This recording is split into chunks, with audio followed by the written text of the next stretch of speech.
हरे कृष्ण। हरे कृष्ण माता जी, प्रणाम माता।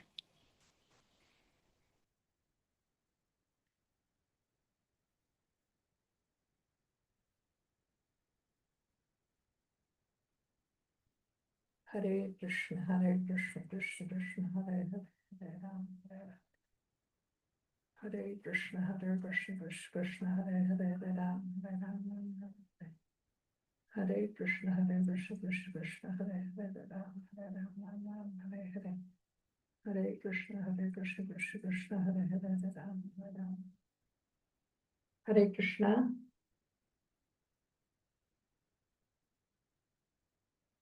స్క్రీన్ కనిపిస్తుందండి? హరే కృష్ణ. హరే కృష్ణ మాతాజీ, కనిపిస్తుంది మాతాజీ. హరే కృష్ణ మాతాజీ. హరే కృష్ణ వినిపిస్తుందా మాతాజీ? స్క్రీన్ కనిపిస్తుందా? కనిపిస్తుంది మాతాజీ. ఈరోజు మనము 16వ అధ్యాయం చెప్పుకోబోతున్నాము.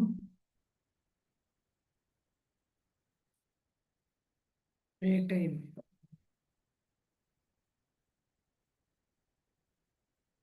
అధ్యాయంలో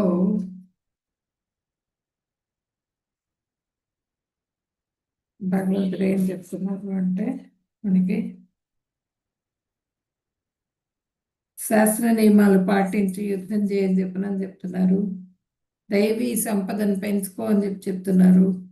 దైవీ సంపద, ఆశ్రీ సంపద, వీటి గురించి చెప్పుకుంటాం ఈరోజు. ఇది అసుర స్వభావం విడిచిపెట్టు. ఆశ్రీ సంపద గురించి 4 నుంచి 6వ శ్లోకం వరకు, 4 నుంచి 6వ శ్లోకం వరకు ఆశ్రీ సంపద గురించి చెప్పుకుంటాము. తర్వాత నరకాన్ని నివారించు. నరకానికి 3 ద్వారాలు ఉన్నాయి. అవి ఏంటంటే కామము, లోభము, క్రోధము. ఈ 3 ద్వారాల గురించి కూడా చెప్పుకుంటాము ఈరోజు. శాస్త్రాధ్యయనం చేసి శాస్త్రాన్ని స్వీకరించు, శాస్త్రమే ప్రమాణంగా స్వీకరించమని చెప్తున్నారు. నిత్య శాస్త్రబద్ధుడు వేయండు అని చెప్తున్నారు.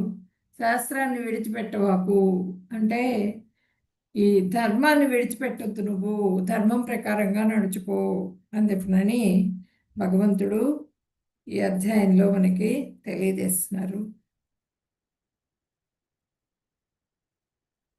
నిన్నటి అధ్యాయంలో మనకి ఏం చెప్పారు? 15వ అధ్యాయం పురుషోత్తమ ప్రాప్తి యోగంలో మనకి ఇతి గుహ్యతం శాస్త్రం ఇదముక్తం మయానఘ ఏతద్బుద్ధ్వా బుద్ధిమాన్స్య కృతకృత్యశ్చ భారత. అంటే అనగుడవైన భరత వంశ కుమారా, వేద గ్రంథాల్లో ఇది మిక్కిలి రహస్యమైనటువంటి భాగం. మొత్తం వేదాల్లోనే రహస్యంగా ఉంది. ఈ విషయం గురించి చాలా గుహ్యంగా ఉంది. కాబట్టి ఈ విషయాన్ని నువ్వు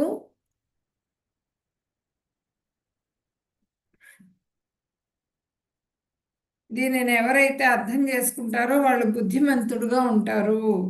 అతని ప్రయత్నాలు కూడా పరిపూర్ణంగా సిద్ధిస్తాయి, విజయాన్ని పొందుతారు అని చెప్పినని నిన్నటి అధ్యాయంలో చెప్పుకున్నాం మనము. మంగళాచరణం చేసి తర్వాత ఈరోజు అధ్యాయం మొదలు పెడతాం. ఓం అజ్ఞానతిమిరాంధస్య జ్ఞానాంజనశలాకయా చక్షురున్మిలితం యేన తస్మై శ్రీ గురవే నమః. శ్రీచైతన్యమనోభీష్టం స్థాపితం యేన భూతలే స్వయం రూప కదా మహ్యం దదాతి స్వపదాంతికం.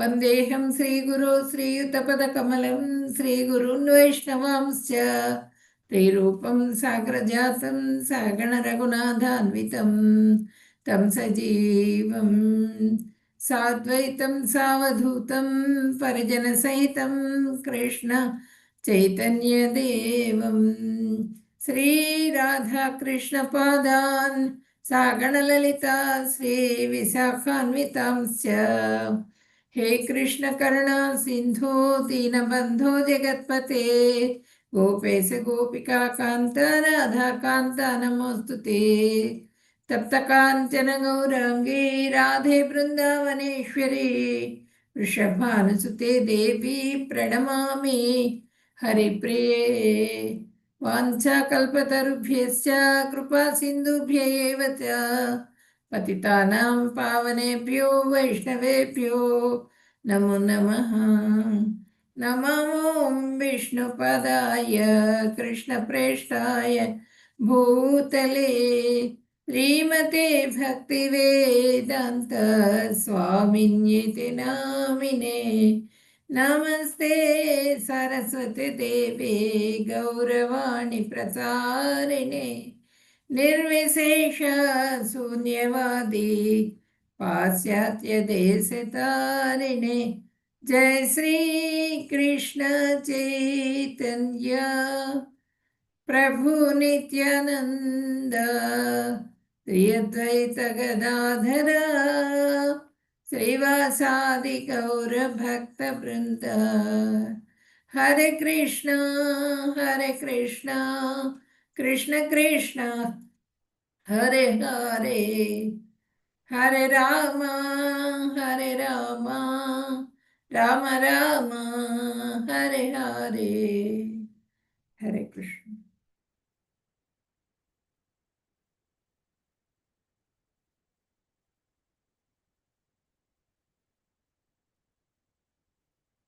దైవాసుర సంపద్ విభాగ యోగం దైవీ సంపద ఆసురీ సంపద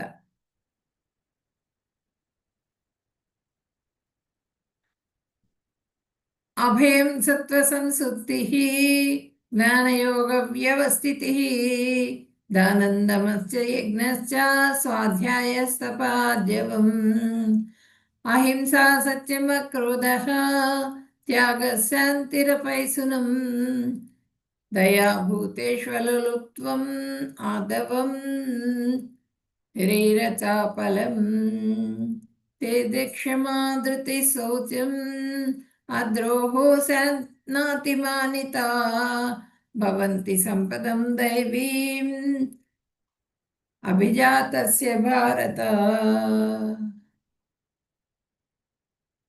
ఇక్కడ మనకి దైవీ సంపద గురించి చెప్తున్నారు మనకి. అంటే అభయం సత్వ సంశుద్ధి.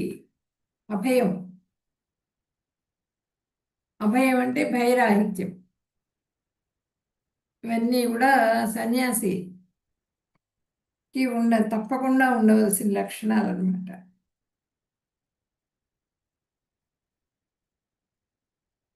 సన్యాసి అంటే ఏంటి? మనకు కూడా ఉండాలి ఇవి, ఈ లక్షణాలన్నీ. అంటే వాళ్ళు పూర్తిగా భగవంతుడి ధ్యానంలో ఉంటారనమాట వాళ్ళు. అలాంటి వాళ్ళకు ఉండాల్సిన లక్షణాలు మనకు కూడా ఉండాలి. అవి కూడా అభయం అంటే భయరాహిత్యాన్ని కలిగి ఉంటారు వాళ్ళు. సన్యాసికి ఉండవలసిన ముఖ్య లక్షణం ఇదే. సత్వ సంశుద్ధి, మనస్సును రజోతమ గుణాలు లేకుండా సత్వమునకు ఉంచుకొనుట, మనస్సు నిర్మలంగా ఉంచుకొనుట.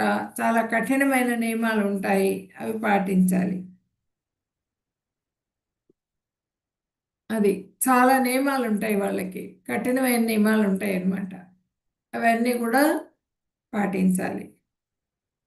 తర్వాత జ్ఞానయోగ వ్యవస్థితి, ఆధ్యాత్మిక జ్ఞానానికి సంబంధించిన పద్ధతులను తెలుసుకొని ఉండటం. తర్వాత వేద వాంగ్మయాన్ని తెలుసుకొనటం. తర్వాత ఇవన్నీ కూడా గృహస్థుకి జ్ఞానం ఇవ్వటము, అదంతా కూడా సన్యాసి యొక్క విధి అన్నమాట. భిక్షాటం చేస్తారు వీళ్ళు, అంటే జ్ఞానులు. ఇప్పుడు సుఖదేవ్ గోస్వామి ఆయన ఏం చేస్తారు? వెళ్ళిపోతూ ఉంటారు. వెళ్ళిపోతూ ఉండి దారిలో ఏదైనా గృహం వచ్చినప్పుడు ఆ గృహం దగ్గర ఆగుతారు. ఆ గృహస్థుకి ఇవ్వాల్సిన జ్ఞానాన్ని ఇస్తారు. అంటే ఎంతసేపు ఉంటారు? పాలు పితికినంతసేపు ఉంటారట. ఆ పాలు పితికేటప్పుడు ఆ ముంతలో కొంచెం ఆహారం కింద పాలు పోస్తారు. వాళ్ళకి జ్ఞానం ఇస్తారు, వెళ్ళిపోతారు. ఇంకా అక్కడ ఉండరు. ఇంకా అంటే ఎక్కువసేపు ఉండకూడదు. అట్లా ఆ జ్ఞానాన్ని పంచుతారనమాట అందరికీ కూడా. తప్పనిసరిగా ఉండాల్సిన లక్షణం అనమాట జ్ఞాన యోగ వ్యవస్థితి. దానం ధర్మం, దానం దమము యజ్ఞం, ఈ 3 లక్షణాలు కూడా బ్రహ్మయజ్ఞం, దేవయజ్ఞం, భూతయజ్ఞం, మనుష్య యజ్ఞం, పితృయజ్ఞం, ఇవన్నీ గృహస్థ లక్షణాలు, గృహస్థకు ఉండాల్సినవి. గృహస్థ లక్షణాలు ఏంటి? దానం. దానం అంటే ధర్మ మార్గంలో సంపాదించిన ధనధాన్యాలు ఏవైనా సరే మనం ధర్మ మార్గంలో సంపాదించినప్పుడు ఆధ్యాత్మిక సంస్థలకు, వ్యక్తులకు, కృష్ణ చైతన్య అభివృద్ధికి ఖర్చు చేయాలి. ఆ మనం సంపాదించిన దాంట్లో మొత్తం కూడా మన ఇంద్రియ తృప్తి కోసమే వాడుకోకూడదు. కొంత భాగాన్ని మనం భగవంతుడి కైంకర్యానికి మనం ఉపయోగించాలన్నమాట. గృహస్థుల ధర్మం అది. తర్వాత దమము అంటే ఇంద్రియ నిగ్రహం. ఇంద్రియ నిగ్రహం కలిగి ఉండాలి గృహస్థులు కూడా. ఇది సన్యాసులకు ఉంది, మనకి గృహస్థులకు కూడా ఉంది ఇంద్రియ నిగ్రహం అనేది. ఇంద్రియ నిగ్రహం అంటే గృహస్థులు కూడా నిగ్రహంగా ఉండాలి, నియమంగా సంతాన ప్రాప్తి పొందాలి. మైథునం పొద్దుస్తమానం మైథునం మీద జాస్ ఉండకూడదు అనమాట. ఒక పద్ధతి ఉండాలి దానికి కూడా. నిగ్రహంగా ఉండాలి మైథునం చేసే విషయంలో కూడా. మనో నిగ్రహం కలిగి ఉండాలన్నమాట.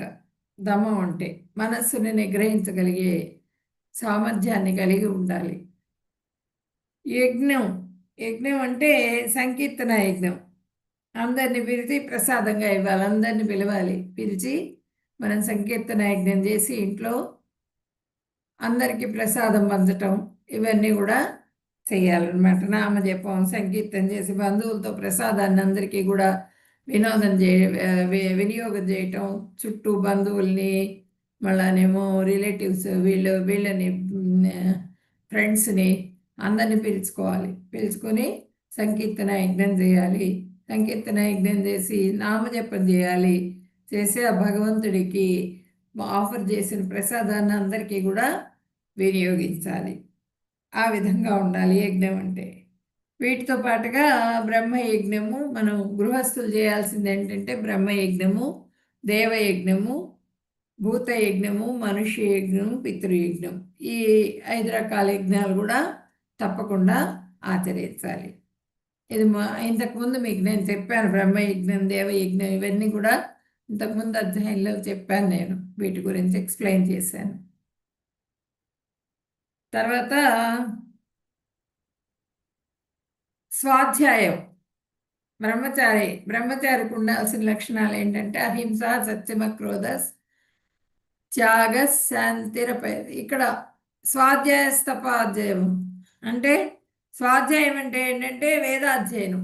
బ్రహ్మచారి ఏం చేయాలంటే చిన్నప్పుడే 5 సంవత్సరాల పిల్లవాడప్పుడే గురుకులంలో చేర్పిస్తారు. చేర్పించిన తర్వాత వాళ్ళు వేదాధ్యయనం చేయాలి. వేదాధ్యయనం చేస్తూ ఆ గురువు గారి దగ్గరుండి సేవ చేస్తారు. వేద పాఠశాలలో గురువుగారి దగ్గరుండి సేవ చేసి వేదాధ్యయనం చేసి శారీరక, మానసిక, వాచిక తపస్సు ఆచరిస్తారు. శరీరం శుభ్రంగా ఉంచుకుంటారు. మనసు కూడా శుభ్రంగా, అంత కల్మషాలన్నీ కూడా లేకుండా మనసును కూడా శుభ్రంగా ఉంచుకుంటారు. మన వాక్కు కూడా శుభ్రంగా ఉండాలన్నమాట. వాక్ శుద్ధి అంటారు. ఆ వాక్కు శుభ్రంగా ఉన్నప్పుడే వాక్ శుద్ధి కలుగుతుంది. మనసు, శరీరము, వాక్కు 3 కూడా శుభ్రంగా ఉండాలన్నమాట.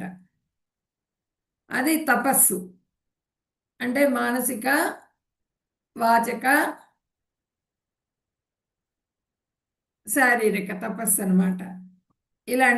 ఇది కూడా ఆచరించాలి. ఆర్జవం. తపస్సు అంటే వాళ్ళు వస్త్రాలు ఎక్కువ కాస్ట్లీ వేసుకోకూడదు, సింపుల్గా ఉండాలి వస్త్రాలు ధరించటంలో కూడా.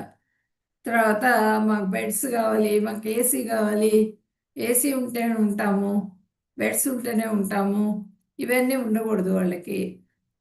నేల మీద పడుకుంటారు. తర్వాత అంతా సుఖాలు కోరుకోరు అనమాట. కోరుకోకుండా సింపుల్గా ఉండటం, సరళంగా జీవితాన్ని సాగిస్తారు వీళ్ళు. నెక్స్ట్ స్వాధ్యాయం అంటే పుణ్యక్షేత్రాలకు వెళ్తారు. పుణ్యక్షేత్రాలన్నీ కూడా దర్శింపజేసుకొని వస్తారు. తన జీవనం పరిపూర్ణం చేసుకుంటారు, పుణ్యక్షేత్రాలన్నీ దర్శించుకుంటారు.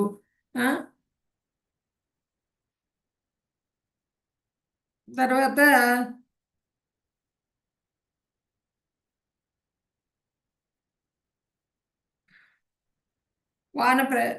బ్రహ్మచర్యం అయిన తర్వాత గృహస్థుగా మారుతారు. గృహస్థు అంటే 25 సంవత్సరాలు బ్రహ్మచారిగా ఉంటారు అక్కడ గురువు దగ్గర. తర్వాత 25 సంవత్సరాలు గృహస్థాశ్రమం. గృహస్థాశ్రమం స్వీకరించినప్పుడు ఒక వివాహం చేసుకుంటారు. వివాహం చేసుకున్న భార్యతో సక్రమంగా ధర్మం ప్రకారంగా వాళ్ళు జీవితాన్ని సాగిస్తూ సత్సంతానాన్ని పొంది ఆ సంతానాన్ని భగవత్ సేవలో వినియోగిస్తారు. భగవత్ సేవలో, సమాజ సేవలో, భగవత్ సేవలో వినియోగిస్తూ ఆ సత్సంతానాన్ని పొందుతారనమాట. పొంది వాళ్ళని అభివృద్ధిలోకి తీసుకొని వచ్చి ఇవన్నీ చేస్తున్నప్పటికీ కూడా పక్కన మళ్ళీ భగవంతుడి సేవ చేస్తూ ఉంటారు వాళ్ళు. ఎప్పుడు భగవంతుడి ధ్యానంలో ఉండాలి. అట్లా గృహస్థాశ్రమం అయిపోయిన తర్వాత వానప్రస్థం. బ్రహ్మచర్యం, గృహస్థాశ్రమం, వానప్రస్థం. 50 సంవత్సరాలకు వచ్చేటప్పటికి వానప్రస్థానికి వెళ్తారు. వానప్రస్థం అంటే ఏంటంటే భార్య తోడుగా ఉంటుంది, భార్య సహాయం చేస్తూ ఉంటుంది. వీళ్ళు చేసే భగవత్ కార్యాలన్నింటికీ కూడా భార్య సహాయం చేస్తూ ఉంటుంది. ఆ వానప్రస్థంలో ఉంటారు. వానప్రస్థాశ్రమంలో భగవంతుడి సేవ చేస్తూ ఉంటారు కంటిన్యూస్గా. అప్పటికి ఇంకా ఈ పిల్లల బాధ్యతలు అవన్నీ కూడా తీరిపోతాయి 50 సంవత్సరాలు వచ్చేటప్పటికి. తర్వాత 50 సంవత్సరాలకు వానప్రస్థం అయిన తర్వాత 75 సంవత్సరాలు వస్తాయి. 75 సంవత్సరాల దాకా వానప్రస్థంలోనే ఉంటారు. 75 సంవత్సరాలు వచ్చాక సన్యాసాశ్రమం తీసుకుంటారు. ఇంకా భార్యతో కూడా సంబంధం ఉండదు ఇంక వాళ్ళకి. పూర్తిగా వాళ్ళు ఆ భగవంతుడితోనే పూర్తిగా మమత్వం కలిగి ఉంటారనమాట. పూర్తిగా వాళ్ళ మనసుని భగవంతుడితో ఐక్యం చేసుకుంటారు, అనుసంధానం చేసుకుని పూర్తిగా భగవంతుడి సేవలో, భగవంతుడి కీర్తనలో, భగవంతుడి జపంలో, దీంట్లో అంతా చేసుకుంటూ ఆ భగవద్ధామానికి చేరుకోవడానికి మార్గాన్ని సుగమం చేసుకుంటారు. అంటే 4 ఆశ్రమాలు అనమాట. ఫస్ట్దేమో బ్రహ్మచారి 25 సంవత్సరాలు, 25 సంవత్సరాలు గృహస్థాశ్రమం, 25 సంవత్సరాలు వానప్రస్థం, 25 సంవత్సరాలు సన్యాసం. ఇలా 4. ఈ 4 కూడా ఆచరిస్తారు. తపస్సు, ఆర్జవం, ఇవన్నీ కూడా ఈ లక్షణాలన్నీ కూడా 26 లక్షణాలు.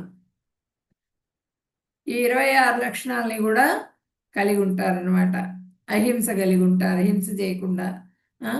అహింస, సత్యమక్రోధ, త్యాగ, శాంతి రపైత్నం.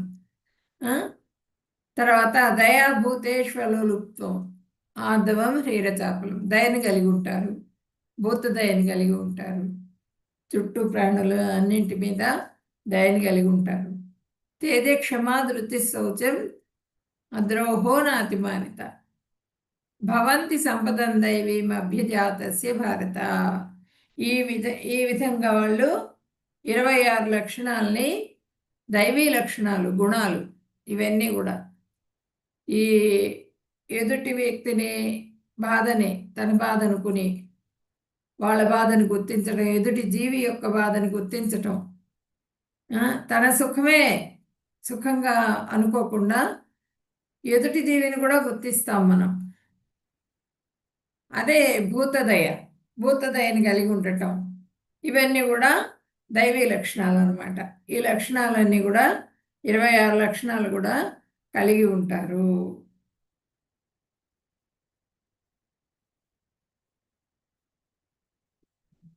అంటే స్వతహాగా నిష్కామ కర్మయోగం చేసి జ్ఞానయోగంలో ప్రవేశించిన వాళ్ళు ఈ గుణాలను అభ్యసిస్తారు అనమాట. నిష్కామ కర్మయోగం చేస్తారు, జ్ఞానయోగంలో ప్రవేశిస్తారు. ఇవన్నీ కూడా ఈ గుణాలన్నీ అభ్యాసం చేస్తారు.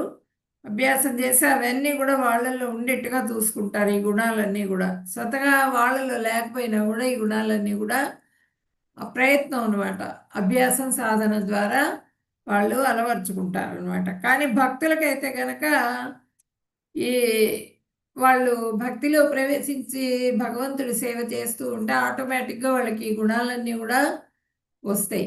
ఈ గుణాలన్నీ కూడా కలిగి ఉంటారు భక్తులు. అప్రయత్నంగానే వస్తాయి, ప్రయత్నం చేయక్కర్లా వాటి గురించి. భక్తి ప్రభావంతో ఈ గుణాలు అప్రయత్నంగానే విరాజమానం అవుతూ ఉంటాయి భక్తులకి.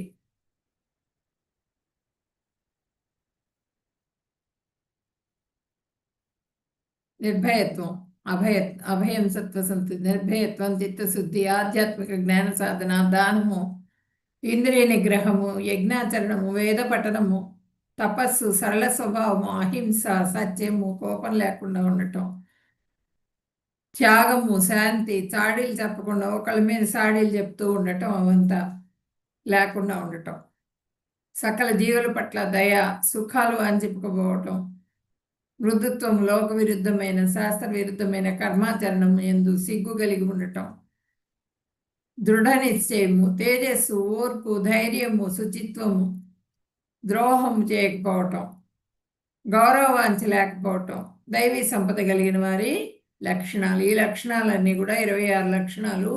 ఈ లక్షణాలన్నీ కూడా కలిగి ఉంటారు వాళ్ళు. దంభో దర్పో అభిమానశ్చ క్రోధ పారుష్యమేవ చ అజ్ఞానం చ విజాతస్య పార్థ సంపదమాసురీ. ఓ పార్థ, గర్వము, పొగరు, దురహంకారము, క్రోధము, మొరటతనము మరియు అజ్ఞానము అనేవి ఆశ్రయ స్వభావం గల వారి లక్షణాలు. వీళ్ళకి గర్వం ఉంటుంది. అసలు స్వభావం ఉన్న వాళ్ళకి నా అంత వాళ్ళు లేరు, నేను గొప్పవాడిని అనేటువంటి గర్వం ఉంటుంది. పొగరు ఉంటుంది, దురహంకారం ఉంటుంది, తర్వాత క్రోధం, కోపం ఉంటుంది, మొరటుతనం ఉంటుంది, అజ్ఞానం, ఇవన్నీ కూడా అసలీ లక్షణాలు. ఈ గుణాలు అభ్యసించడం ద్వారా శరీర బంధనం నుండి జీవాత్మను విడుదల, ఈ గుణాలన్నీ కూడా బంధింపజేస్తాయి. ఈ భౌతికమైనటువంటి లోకంలో బంధింపజేస్తాయి అన్నమాట మనిషిని. ఆత్మల భేదం తెలుసుకోగలుగుతారు. ఏంటంటే ఈ గుణాలన్నీ ఉన్నందువల్ల మంచి గుణాల ఉద్దేశం. ఈ ఓ పార్థ, గర్వం, పొగరు ఇవన్నీ కూడా ఈ గుణాలు గల వాళ్ళకి ఆశ్రయ స్వభావం. ఇవన్నీ లేకుండా ఉండాలి. ఇవన్నీ ఎవరికైతే ఉండవో వాళ్ళు దైవీ గుణాలు కలిగిన వాళ్ళు. ఇవన్నీ ఉన్న వాళ్ళు ఆశ్రయ గుణాలు కలిగినటువంటి వాళ్ళు అనమాట వీళ్ళు. అంటే ఇక్కడ మనకి ఈ ఇది చూపిస్తున్నారు చూడండి, ఈ సర్పాన్ని, కాళీ సర్పం, కాళీయుడు. చాలా ఈ లక్షణాలన్నీ ఆశ్రయ లక్షణాలన్నీ ఉంటాయి కాళీయుడికి. ఆ గరుత్మంతుడు చంపుతాడనే దాంట్లో వచ్చి ఆ మడుగులో వచ్చి జ్వరపడతాడు, ఆ మడుగులో ఉంటాడు. ఆ మడుగులో ఉండి ఎవరిని రానివ్వడు అక్కడికి. అది వదిలేటువంటి ఆ సర్పం వదిలే విషజ్వాలలతో ఆ మడుగు మొత్తం కూడా కాలుష్యం అయిపోతుంది. ఆ పైనంతా కూడా ఓ పక్షి కూడా ఎగరలేదు, కింద పడి ఆ విషజ్వాలలకి కింద పడి చచ్చిపోతుంది అనమాట. అంత కలుషితం అయిపోతుంది ఆ వాతావరణం. తాగే నీళ్ళు, మంచినీళ్ళు ఉండవు అక్కడ. తాగే నీళ్ళల్లో అది వచ్చి కూర్చుంటుంది. అప్పుడు ఈ కృష్ణ భగవానుడు వెళ్ళి కాళీయుడి మీద నృత్యం చేస్తాడనమాట. ఆ పడగల మీద నృత్యం చేసి దాని మొత్తం దీన్నంతా కూడా ఆ విషమంతా కూడా కక్కించేస్తాడు. కక్కించేసి చాలా యుద్ధం జరుగుతుంది ఇద్దరికి. కృష్ణుడిని పట్టుకొని తినేయాలని చెప్పిన ప్రయత్నం చేస్తుంది. కానీ ఆయన దాని సర్ప యొక్క అహంకారం మొత్తం కూడా, నన్ను మించిన వాడు లేడు, నా మడుగులోకి ఎవడు కాలు పెట్టడానికి వీల్లేదు అన్న అహంకారం, దురహంకారంతో ఉంటాడు కాళీయుడు. ఆ దురహంకారాన్ని మొత్తాన్ని కూడా అణిచేస్తారనమాట భగవంతుడు. ఆయన పాదాల స్పర్శ, ఆ పాదాలతో తొక్కేస్తారు మొత్తం కూడా. ఇంకా కాళీయుడు చచ్చిపోతాడనే సమయానికి భార్యలు వచ్చి ప్రార్థిస్తారు, మా భర్తను వదిలేసి మేము ఈ మడుగులో వెళ్ళిపోతాం ఇక్కడి నుంచి అని చెప్పి. అప్పుడు ఆయన దయతో వదిలేస్తారు వాటిని. ఆ మణులు అవన్నీ కూడా కృష్ణ భగవానుడికి దక్షిణగా సమర్పించుకుని ఆ మడుగు నుంచి వాళ్ళు వెళ్ళిపోతారు. మిమ్మల్ని ఏమి చెయ్యవు, గరుత్మంతుడు మీ జోలికి రాడు, ఎందుకంటే నా పాదాలు, ఆ పాదాలు స్పర్శపడుతుందిట వాటి మీద, తల మీద ఆ పాదాల ముద్ర పడుతుంది. ఆ పాద ముద్ర ఉంది కాబట్టి గరుత్మంతుడు మీ జోలికి రాడు, వెళ్ళిపోమని చెప్పి చెబుతారు. అప్పుడు ఇక్కడి నుంచి వాళ్ళు ఇంకో ద్వీపానికి వెళ్ళిపోతారనమాట. అజ్ఞానం, ఇగ్నోరెన్స్, పొగరు, దురహంకారం, క్రోధం, పరుషత్వం, గర్వం, ఈ లక్షణాలన్నీ కూడా దుర్యోధనుడికి ఉన్నాయి. అజ్ఞానం, పొగరుంది, దురహంకారం ఉంది, క్రోధం ఉంది, పరుషత్వం ఉంది, గర్వం ఉంది. ఈ లక్షణాలన్నీ ఆసురీ లక్షణాలు. ధర్మం యొక్క 4 స్తంభాలు ఇప్పుడు మనం పాటిస్తున్నాం అనమాట. ఇస్కాన్లో మనం పాటించేవి ఏంటంటే దయాభావం, మెర్సీని కలిగి ఉంటారు. తర్వాత నిజాయితీ, సత్యంగా ఉంటారు. అంటే ఈ జీవహింస చేయరు అనమాట, మీట్ ఈటింగ్ చేయకూడదు ఫస్ట్ ఇది. సెకండ్ది ఏంటంటే జూదం ఆడకూడదు, ఎటువంటి పందాలు పెట్టడము, జూదాలు ఆడటము ఇవన్నీ కూడా పనికిరాదు. నిరాడంబరం అంటే ఇట్లా బార్లకి తిరగటం, ఫంక్షన్స్కి తిరగటం, బార్లలో తాగటం, తాగుడు అంటే మత్తు పదార్థాలని సేవించకూడదు మూడోది. నాలుగోదేమో శుచిత్వం, శుభ్రంగా ఉండాలి. అంటే మనస వాచ కర్మణ, మన శరీరం శుభ్రంగా ఉండాలి, మనసు శుభ్రంగా ఉండాలి, వాక్కు శుభ్రంగా ఉండాలి, శుచిత్వంగా ఉండాలి. అంటే ఈ ఇలిటరేట్ సెక్స్ పనికిరాదన్నమాట. వేరే ఒక భార్య ఒక స్త్రీని వివాహం చేసుకుని చక్కగా గృహస్థుగా ఉండాలి, కానీ అందరు స్త్రీలతో వ్యభిచారం చేయకూడదు. వ్యభిచారం అనేది పనికిరాదు. ఈ 4 లక్షణాలని కూడా రెగ్యులేటివ్ ప్రిన్సిపల్స్ అనమాట. ఇవన్నీ కూడా ఈ 4 కూడా రెగ్యులేటివ్ ప్రిన్సిపల్స్. మేమందరం కూడా తప్పకుండా అనుసరిస్తాం. మీరు అందరూ కూడా అనుసరించాల్సినటువంటి ధర్మానికి 4 పిల్లర్స్ అనమాట. ఈ 4 లక్షణాలని కూడా కలిగి ఉండాలి, తప్పకుండా ఫాలో అవ్వాలి.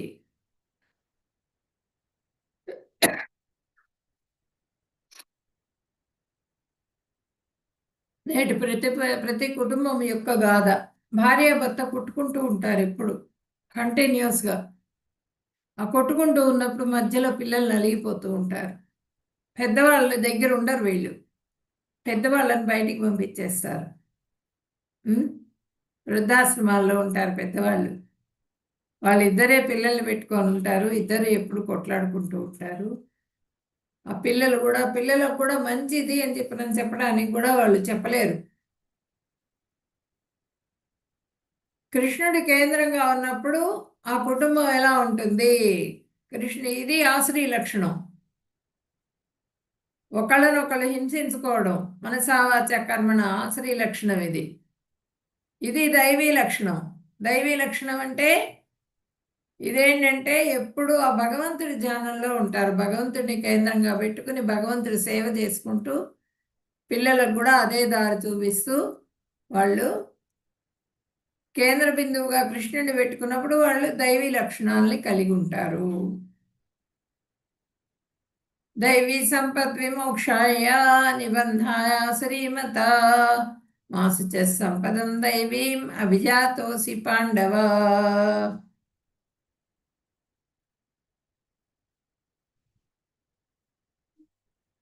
దైవీ గుణాలు మోక్షం దిశగా తీసుకువెళ్తాయి, కానీ ఆసురీ గుణాలు బంధనంలో చిక్కుకుపోయి ఉండటానికి కారణమవుతాయి.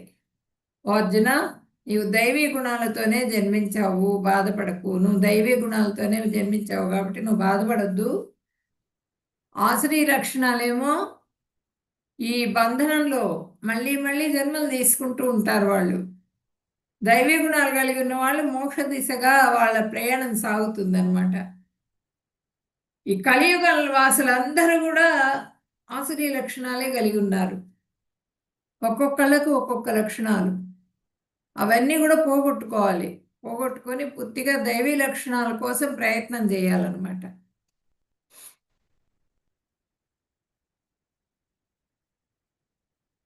ద్వౌ భూత సర్గౌ లోకేస్మిన్ దైవాసురేవ చ దైవో విస్తరస ప్రోక్త ఆసురం పార్థమే శృణు.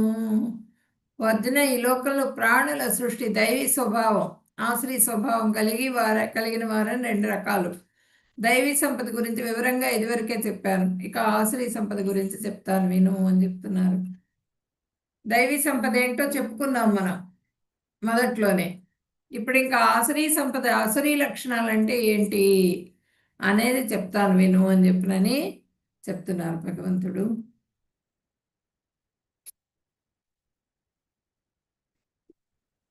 ప్రవృత్తించ నివృత్తించ జనాన విదురాసురాః న శౌచం నాపి శాచారో న సత్యం తేషు విద్యతే. అసుర స్వభావం కలిగిన వాళ్లకు చేయదగ్గనదేదో చేయకూడనిదేదో తెలియదు. వాళ్ళల్లో శుచిత్వము, సదాచారము, సత్యం కానీ వాళ్ళలో కనిపించవు. అది ఇప్పుడు అసుర స్వభావం. అసుర స్వభావం ఉన్న వాళ్ళకి, అసురుడి గుణం గల వాళ్ళకి జీవితంలో ఏది చేయాలి ఏది చేయకూడదు అనేది తెలియదు. ఈ శరీరం ఎప్పటికైనా బూడిదైపోయేదే, కానీ ఈ శరీరం గురించి అంతా కూడా తప్పులు చేస్తూ ఉంటారు. ఈ వెళ్ళిపోయే శరీరం గురించి వాళ్ళు తప్పులు చేస్తూ ఉంటారు. ఆధ్యాత్మికంగా చేసుకోవాలి, కానీ ఆ విధంగా లేకుండా వాళ్ళు భౌతిక కోరికలను అణుచుకోలేరు. ఆ కోరికలు ఎక్కువగా ఉంటాయి వాళ్ళకి. ఆ కోరికల మూలంగా వాళ్ళు ఏం చేస్తారు, తప్పులు చేస్తూ ఉంటారు. ఆ కోరికను అణుచుకోలేక బార్లకు వెళ్తారు, తాగుతారు. రాత్రిపూట సరిగ్గా సమయానికి పడుకోరు. పొద్దున్నే మనకి 3:30 నుంచి 4:30 వరకు మనకి ఆ దేవతల సమయం అన్నమాట. అది దేవతల స్నానం. ఆ సమయంలో స్నానం చేయాలి. చెయ్యరు, భగవంతుడిని ఆరాధించరు. 4:30 నుంచి 5:30 వరకు ఋషులది చేయాల్సిన పని. స్నానం కానీ, జపం కానీ, ధ్యానం కానీ ఋషులు చేస్తారు. 5:30 నుంచి 6 గంటల వరకు మనుషులు. కనీసం సూర్యోదయం అయ్యే లోపల స్నానం చేసి భగవంతుడికి నమస్కారం చేసుకొని, జపం చేసుకొని ఇవన్నీ చేసుకోవాలి. అవి ఏవి ఆచరించరు వాళ్ళు. స్నానం చేయరు, కనీసం పళ్ళు కూడా తోముకోరు. ఉత్త ఆహారం, ఆకలైంది అంటే ఆహారం తినేస్తూ ఉంటారు ఎప్పుడు పడితే అప్పుడు. జంతువులందరినీ హింస చేసి ఆ మాంసాహారాన్ని భుజిస్తూ ఉంటారు విపరీతంగా. మనకి కొంచెం ఒక వేలు కొంచెం కట్ అయితేనే అబ్బా నొప్పో నొప్పో నొప్పో అని అల్లాడతాం కదా. ఒక జంతువుని హింసించేటప్పుడు ఆ జంతువు ఎంత ఎంత బాధపడుతుంది. అన్నిసార్లు మనం హింసింపబడతా అంట దాంతో. ఎన్నిసార్లు దాన్ని చంపామో అన్నిసార్లు మనం దాని చేతిలో చచ్చిపోయేట్టుగా అన్ని జన్మలు ఎత్తుతాం మనం. అట్లా శాస్త్రంలో ఉంది, నేను చెప్పడం కాదు. అట్లా మొత్తం కూడా ఆసురీ లక్షణాలు కలిగి ఉంటారు వీళ్ళు. వీళ్ళేంటంటే ఉగ్రవాదులు కూడా ఉగ్రవాదం చేస్తారు. పొగరు, అహంకారం, నన్ను మించిన వాళ్ళేడు. ఇప్పుడు జరుగుతుంది కదా యుద్ధం. ఎంతమంది కష్టపడుతున్నారు అమాయకులు, భక్తులు ఎంతమంది ఉన్నారు. అందరూ కూడా ఇబ్బందులు పాలవుతున్నారు, కష్టపడుతున్నారు. కానీ అది అవసరం లేదు వాళ్ళకి. వాళ్ళకి ఎంతసేపటికి కూడా వాళ్ళ అహంకారము, వాళ్ళ గొప్పతనము, వాళ్ళ ఇది చాటుకోవడమే వాళ్ళకి కావాలి. ఇలాంటి ఆశ్రయ లక్షణాలని కలిగి ఉంటారు వాళ్ళు. ఈ ఆశ్రయ లక్షణాల మూలంగా శుచిత్వం ఉండదు, సదాచారం ఉండదు, సత్యం ఉండదు. వాళ్ళకి తప్పులు చేస్తూ నేను చెప్పిందే సత్యం అంటారు, దాన్నే ఫాలో అవుతూ ఉంటారు. నేను నమ్మిందే సత్యం అనే దాంట్లో ఉంటారు. అసత్యం అప్రతిష్టంతే జగదాహురణీశ్వరం అపరస్పర సంభూతం కిమన్యత్ కామాయితుకం. వారు ఈ జగత్తు అసత్యమని, ఈ జగత్తంతా అసత్యం, ఏమీ లేదు. ఇద్దరు స్త్రీ పురుషులు కలిసినందువల్ల ఏర్పడినటువంటి సంతానం ఇదంతా కూడా. ఆ బీజప్రదాత భగవంతుడు అదంతా ఏమీ లేదు. నా శక్తితో నేను సంపాదించాను, నేను తింటున్నాను, నేను తాగుతున్నాను, నా ఇది అనే దీంట్లో ఉంటారు. ఆధారం అధిపతి ఎవరు లేరు. ఆ మైదున కోరికని, ఆ కోరిక తీర్తే చాలు నాకు, ఆ కోరికతో ఉంటారనమాట. ఆ కామం తప్ప ఇంకొక ఆలోచన ఉండదు వాళ్ళకి. ఆ కామం మూలంగానే, ఇద్దరు స్త్రీ పురుషుల కలయిక మూలంగానే మొత్తం కూడా ఏర్పడుతున్నది సృష్టి అంతా కూడా అని చెప్పిన నమ్మి ఉంటారు వాళ్ళు. ఏతాం దృష్టిమవష్టభ్యం ఏతాం దృష్టిమవసభ్య నష్టాత్మానో అల్పబుద్ధయః ప్రభవంతి ఉగ్రకర్మాణి క్షయాయ జగతో హితాః. ఇటువంటి దృక్పథంతో గట్టిగా ఉండి తప్పుదోవ పట్టిన జీవాత్మలు అల్పబుద్ధితో మరియు క్రూర కార్యాలలో ప్రపంచానికి శత్రువులుగా మరి కీడు కలిగించేవి, దారుణమైనవి అయిన పనుల్లో పాల్గొంటారు. పూర్తిగా వాళ్ళేంటి, అన్నీ చాలా చాలా రాక్షస కృత్యాలు చేస్తూ ఉంటారు, దారుణమైనవి.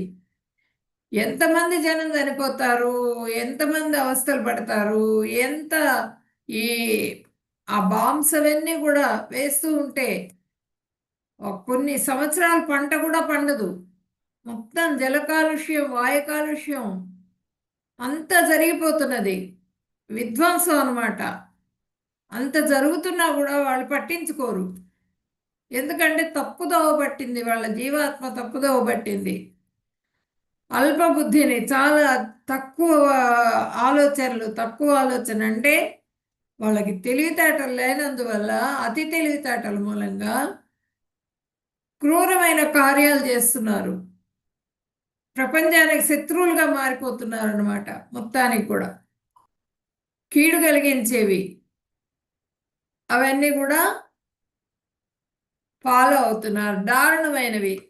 అట్లాంటి పనులన్నీ కూడా చేస్తున్నారు వాళ్ళు. అసుర స్వభావం ఉన్నటువంటి వాళ్ళ లక్షణాలు. శాస్త్రాల్లో ఏముందో అనుసరించరు, శాస్త్రాలు చదవరు, అసలు వాళ్ళు వినరు. వారికి చేయదగినవి చేయకూడనివి ఏంటో తెలియదు. అపరిశుభ్రత, వారు నియమాలను ఇష్టపడరు, పాటించరు. పొద్దున్నే లేవాలి, స్నానం చేయాలి, భగవంతుడికి సేవ చేయాలి, భగవంతుడి హారతిలో పాల్గొనాలి, భగవంతుడి సేవ చేయాలి, భగవంతుడికి ఆఫర్ చేసిన ఆహారం తినాలి. ఇవన్నీ ఏవి కూడా వాళ్ళకి ఏవి ఉండవు అన్నమాట. అసభ్యమైన ప్రవర్తనలో కలిగి ఉంటారు. నేను సమగ్రుణ్ణి, నన్ను మించిన వాడు లేడు, నా దగ్గర ఎన్ని ఆయుధాలు ఉన్నాయో, ఎంత ఇది ఉంటే అంత గొప్పవాడు అనమాట. అంత గొప్పవాడిని అని అనుకుంటాడు వాడు.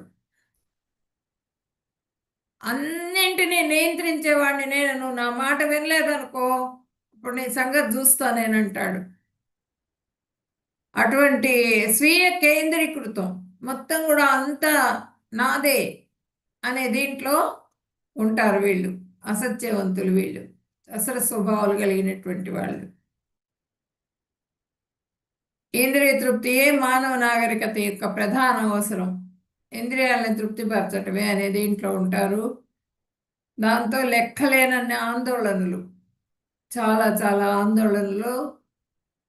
వాళ్ళు ఆందోళనకు గురవుతూ ఉంటారు. ఎదుటి వాళ్ళని, వాళ్ళ చుట్టూ ఉన్న వాళ్ళని అందరినీ కూడా ఆందోళనకి గురి చేస్తూ ఉంటారు. వేలాది కోరికల వలయం వలన మరియు కామక్రోధాలతో నిమగ్నమై ఉంటారు. కామం, క్రోధం, కోరిక. కోరిక తీరకపోయేటప్పటికి కోపం వస్తుంది. ఆ క్రోధాలతో ఉంటారు అనమాట. కామం ఎక్కువగా ఉంటుంది, క్రోధం కూడా ఎక్కువగా ఉంటుంది వాళ్ళకి. ఇంద్రియ సంతృప్తి కోసం చట్ట విరుద్ధ మార్గాల ద్వారా డబ్బును భద్రపరుచుకుంటారు. ట్యాక్స్ కట్టరు, దొంగగా డబ్బులన్నీ మొన్న చూసాం కదా మనము, ఆ నీళ్ళ దగ్గర అన్ని చోట్ల మూటల్లో కట్టి తీసుకెళ్ళి పడేశారు. అండర్ గ్రౌండ్లో పడేసుకుంటారు, మొత్తం మూటలు కట్టుకొని పెట్టుకుంటారు. ఈ ఎలక్షన్స్ ఇవన్నీ వచ్చినప్పుడు అది మొత్తం ఓపెన్ చేసి మొత్తం అందరికీ కూడా పంచుతారు. ఆ బ్లాక్ మనీ కాస్త వైట్ మనీ అయిపోతుంది. ఆ మొత్తం ఆ ధనం అంతా తీసుకొచ్చి ఎక్కడ పడితే అక్కడే, ఆ నోట్లు పనికిరావు అనేటప్పటికి ఎక్కడ పడితే అక్కడే ఆ మూటలు తీసుకొచ్చి పడేశారు. అట్లా చట్టవిరుద్ధమైన మార్గాల్ని అనుసరిస్తూ ఉంటారు అనమాట. ఇక్కడ చూడండి, కంసుడు కాదు, ఇక్కడ హిరణ్యకశిపుడు ప్రహ్లాదుడిని హింసించాడు. ప్రహ్లాదుడు ఆయన నారాయణ మంత్రం చేయొద్దంటారు. నారాయణ మంత్రం తప్పించి నువ్వు హిరణ్యకశిపాయ నమః అనమంటాడు. నిన్న చక్రవర్తివి, నువ్వు చక్కగా యువరాజు, నువ్వెందుకు వేరే వాడికి సేవకుడిగా ఆ మంత్రం ఎందుకు చెప్పమని చేస్తావురా అంటే వినడు అనమాట ప్రహ్లాదుడు. దాంతో ఆయన చంపడానికి సిద్ధమైపోయినాడు అనమాట. ఇక్కడ ఆయన కోరిక తీరాలి. నా కామం, కోరిక అంటే ఏంటి? ఆ నామం తప్పించి తన అండర్లోకి వచ్చేయాలి పిల్లవాడు, తను చెప్పినట్లు వినాలి. ఇక్కడ క్రోధం, కోపంతో అంటే ఆకాశవాణి పలికిందిట. అష్టమ గర్భంలో పిల్లవాడు వస్తాడు. ఆ పిల్లవాడు ఈ దేవికి పుడతాడు. పుట్టినప్పుడు నేను సంహరిస్తాడు అని కంసుడికి చెప్పింది అష్టమ గర్భం. ఇక్కడ ఆకాశవాణి పలికేటప్పటికీ ఆయన సంహరించడానికి రెడీ అయిపోయాడు దేవిని. ఇక్కడ కూడా కామం. ఇక్కడ చూడండి, రావణాసురుడు, తను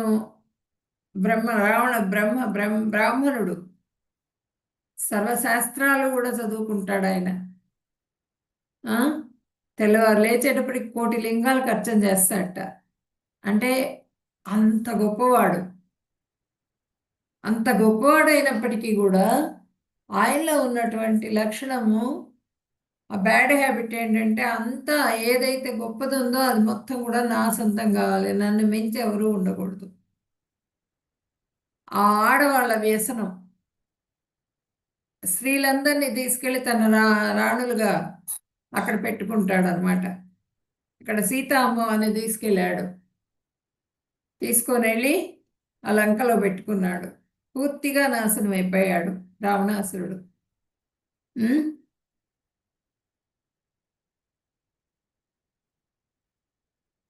ఆ వంశమే పోయింది రావణ బ్రహ్మ మూలంగా. ఆయనకున్నటువంటి కోరిక, కామం మూలంగా రాక్షస వంశం మొత్తం కూడా నిర్మూలనం అయిపోయింది.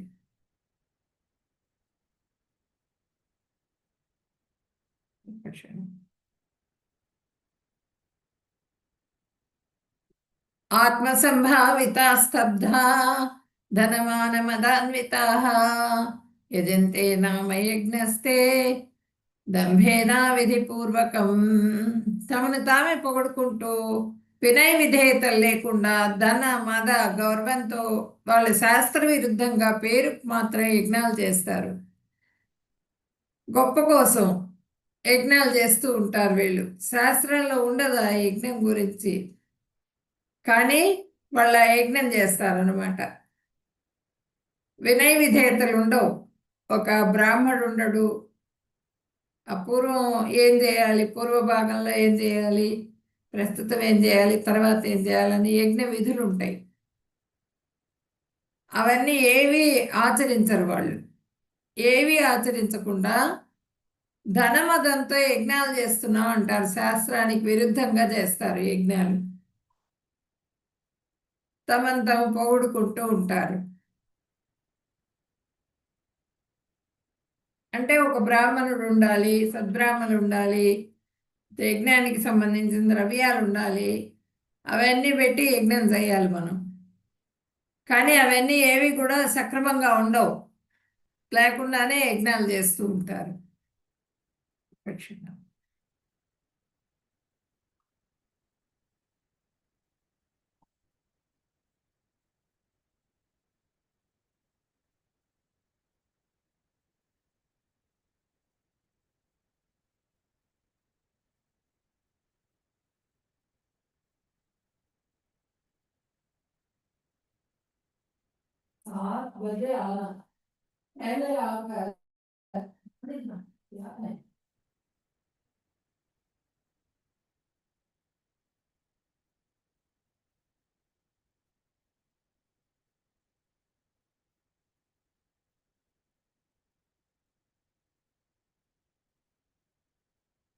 అహంకారం బలం దర్పం కామం క్రోధం చ సంశ్రితాః మామాత్మపరదేహేషు ప్రద్విషంతోభ్యసూయకాః.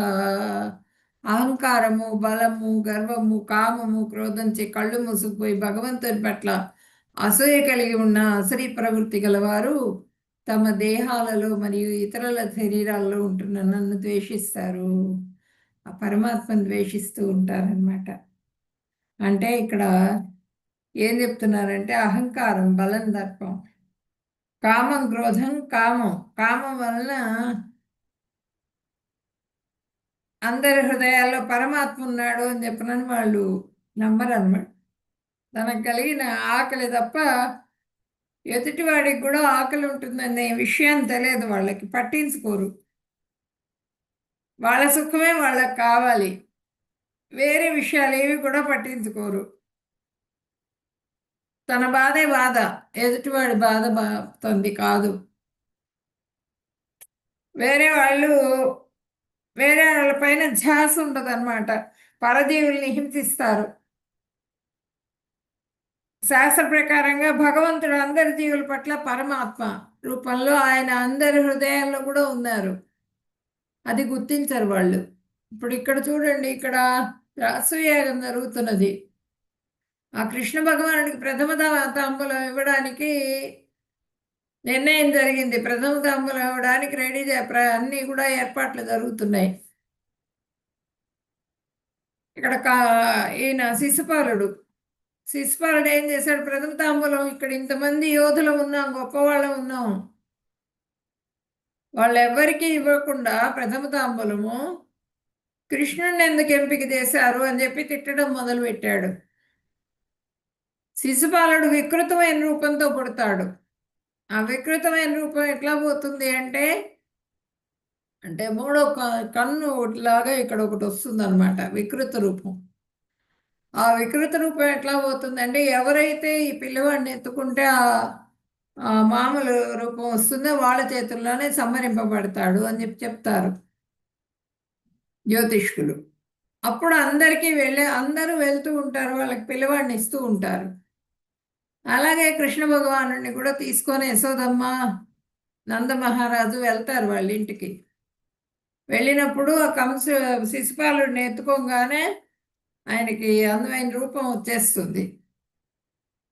వచ్చేటప్పటికి తల్లి ప్రార్థిస్తుంది అనమాట, నా కుమారుడి మృత్యువు నీ చేతుల్లో ఉంది, కాబట్టి నాకు పుత్రభిక్ష పెట్టమని ప్రార్థిస్తుంది.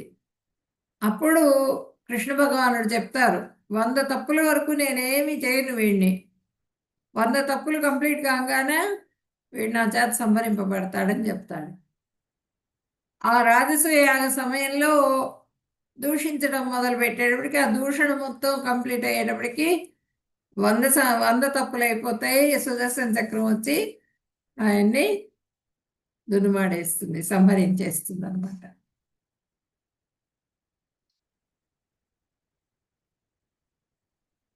అంటే అసలు స్వభావం, నన్ను మించిన వాడు లేడు, అక్కడ ఏం జరుగుతున్నది, ఎవరికి ఇస్తున్నాము, భగవంతుడిని గుర్తించలేకపోవటం, ఇవన్నీ కూడా ఆసరి స్వభావం ఉన్నటువంటి వాళ్ళ లక్షణాలు.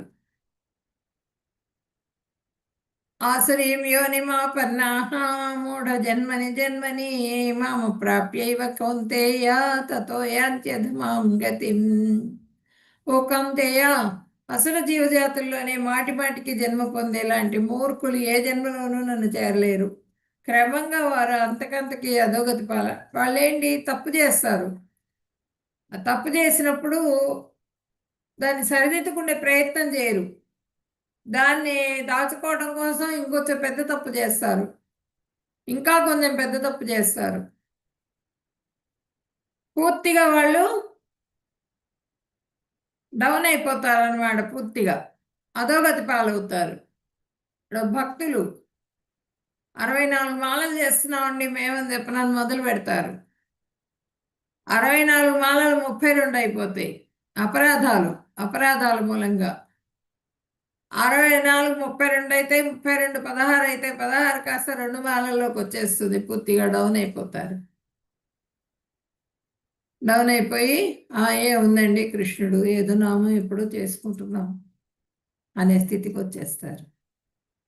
అంటే మనకి ఏదైనా సరే ఆ దృఢమైనటువంటి స్థిర సంకల్పం ఉండాలి. ఆ స్థిర సంకల్పం లేకపోతే గనక మనది కూడా తప్పుదోవ పట్టేస్తుంది అనమాట ఆత్మ. అట్లా ఇక్కడ ఆసురి గుణాలు కలిగినటువంటి వాళ్ళది ఏంటంటే లక్షణాలు, వాళ్ళు పెంచుకుంటూ వెళ్తారు కానీ తప్పుల్ని తగ్గించుకునే ప్రయత్నం చేయరు. అలెగ్జాండరు అన్నీ చాలా దేశాల మీద యుద్ధం చేశాడు, ప్రపంచాధినేత అని చెప్పని అనిపించుకోవాలనే దీంట్లో దేశాలని ఎంతమందిని సంహరించాడు, ఎంతమంది బాధపడ్డారు. మొత్తం అంతా కూడా వినాశనం అంతా అయిపోయిన తర్వాత ఆయన కూడా ముసలితనం వస్తుంది, రోగం వస్తుంది. ప్రతి మనిషికి భౌతికంగా ప్రతివాడికి కూడా జన్మ మృత్యు జరా వ్యాధి ఇవన్నీ కూడా తప్పవు, ఆయనకి వచ్చినాయి. ఆ సమయంలో నేనేంటి, అప్పుడు వచ్చింది ఆయనకు వైరాగ్యం, నేనేంటి ఏమీ తీసుకొని వెళ్ళలేకపోతున్నాను ఇక్కడి నుంచి, ఇంత చక్రవర్తి నవ్వాలనే దాంట్లో అందరినీ రాజుల్ని సంహరించాను అని చెప్పనని ఆ పెట్టెలో మూసేటప్పుడు నా చేతులు బయట పెట్టి కప్పేయమని చెప్పాట ఆయన చనిపోయినప్పుడు. అంటే ఏంటంటే ఆ చచ్చిపోయేటప్పుడు కూడా వాళ్ళకి జ్ఞానం రాదు, అసుర స్వభావంతోనే ఉంటారు వాళ్ళు, అధోగతి పాలైపోతారు, మళ్ళీ మళ్ళీ మళ్ళీ మళ్ళీ జన్మలు తీసుకుంటూ ఉంటారు. త్రివిధం నరకస్యేదం ద్వారం నాశనమాత్మనః కామక్రోధస్తదా లోభః తస్మాదేతత్త్రయం త్యజేత్. కామం, క్రోధము, లోభం, ఈ మూడు కూడా నరకానికి ద్వారాలు అనమాట. ఈ మూడు ఆత్మ వినాశనానికి కారణాలు. అందువల్ల ఈ మూడింటిని మనిషి విడిచిపెట్టాలి.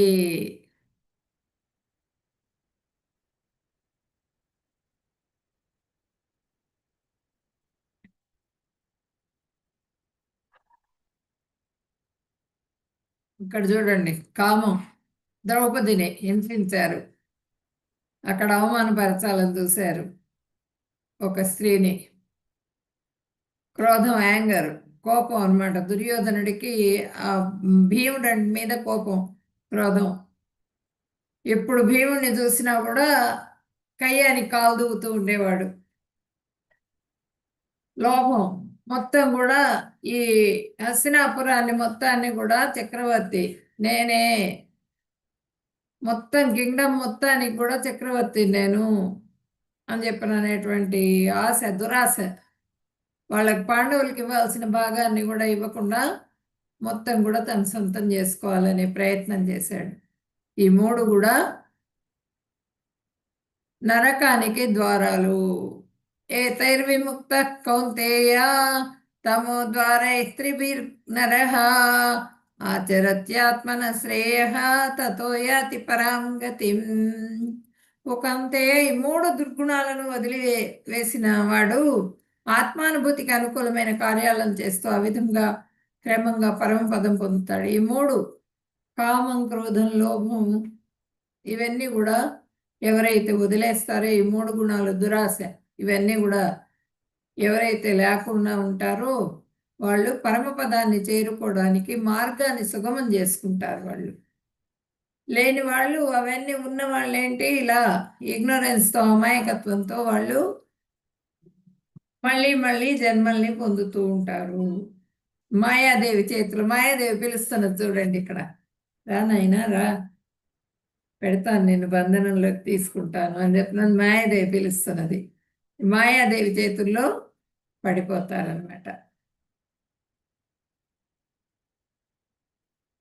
శాస్త్ర విధిముత్స్య వర్తతే కామకారతః న స సిద్ధిమవాప్నోతి న సుఖం న పరాంగతి. శాస్త్రాల విధులను విస్మరించి తన ఇష్టానుసారం పనిచేసేవాడు పరిపూర్ణతను, ఆనందాన్ని లేదా పరమగమ్యాన్ని పొందలేడు. ఆ శాస్త్రంలో ఏదైతే ఉందో దాన్ని, ఆ విధులను ఆచరించకుండా దాన్ని తప్పి నడుచుకున్న వాళ్ళు, శాస్త్ర ప్రకారంగా నడుచుకోకుండా ఉన్నవాళ్ళు ఆ పరిపూర్ణతను పొందలేరు.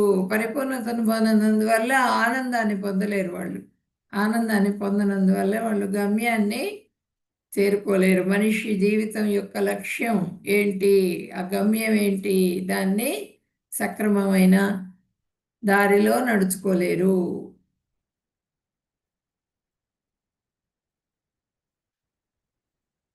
త్రేతాయుగంలోనేమో,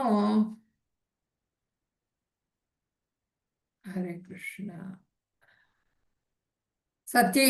సత్యయుగంలోనేమో ఇక్కడ హిరణ్యాక్షుడు, వరాహదేవుడు, వరాహదేవుడు, వీళ్ళు ఒక్కొక్క ప్లానెట్లో ఉండేవాళ్ళు. అంటే దైవాసుల గురించి చెప్తున్నారు అన్నమాట. తర్వాత ఇక్కడ రాముల వారు త్రేతాయుగానికి వచ్చేటప్పటికేమో వేరే కంట్రీస్, ఒక కంట్రీలో అసురులు ఉంటే ఒక కంట్రీలో దైవీ స్వభావం కలిగినటువంటి వాళ్ళు. ద్వాపర యుగం వచ్చేటప్పటికి పాండవులు, కౌరవులు, ఆసురీ సంపద, దైవీ సంపద రెండు కూడా ఒకటే ఫ్యామిలీలో ఉన్నారు. ఆ రెండు గుణాలు కలిగినటువంటి వాళ్ళిద్దరు కూడా ఒకే ఫ్యామిలీలో ఉన్నారు. కలియుగం వచ్చేటప్పటికి ఒకే మనిషిలో ఆ రెండు గుణాలు కూడా ఉన్నాయి. కలియుగంలో దైవీ గుణాలు ఉన్నాయి, ఆసురీ గుణాలు ఉన్నాయి.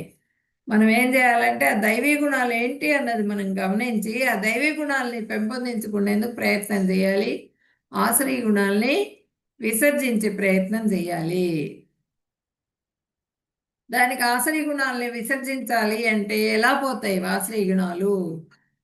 We all have demons inside us, like Kamsa, Shishupala, ఇలాంటి వాళ్ళం అన్నమాట.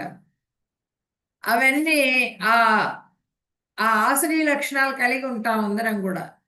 ఆ లక్షణాలు ఎలా పోతాయంటే ఇలా చాంటింగ్ చేయాలి, భగవంతుడి టెంపుల్స్కి వెళ్ళాలి, ఆ టెంపుల్స్ సేవ చేయాలి. ఇవన్నీ కలిగి ఉన్నప్పుడు మనలో ఉన్నటువంటి గుణాలన్నీ కూడా పోతాయి. అసురీ సంపద అంతా కూడా మనము నివారింపజేసుకోగలుగుతాం. వాంఛాకల్పతరుభ్యశ్చ కృపా సింధుభ్యేవ చ పతితానాం పావనేభ్యో వైష్ణవేభ్యో నమో నమః. హరే కృష్ణ కృష్ణ కృష్ణ హరే హరే, హరే రామ రామ రామ హరే హరే. హరే కృష్ణ. కృష్ణం వందే జగద్గురుం. హరే కృష్ణ. భక్తులందరికీ ప్రణామాలు, ధన్యవాదాలు. ఈరోజు క్లాస్లో ఎవరికైనా డౌట్స్ ఉంటే చెప్పండి.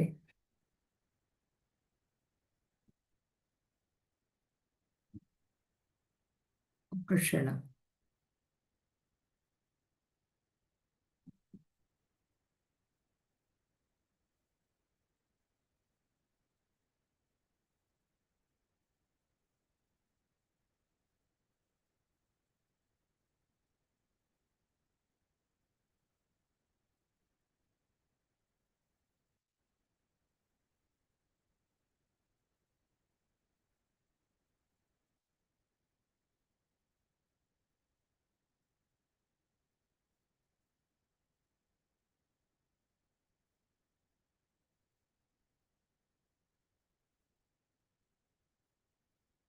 హరే కృష్ణ.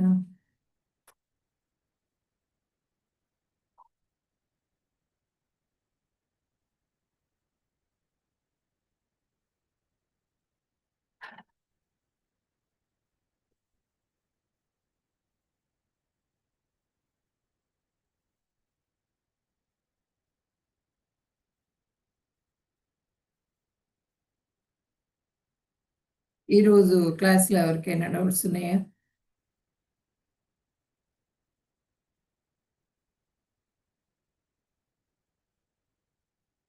డౌట్స్ ఏం లేవా? హరే కృష్ణ.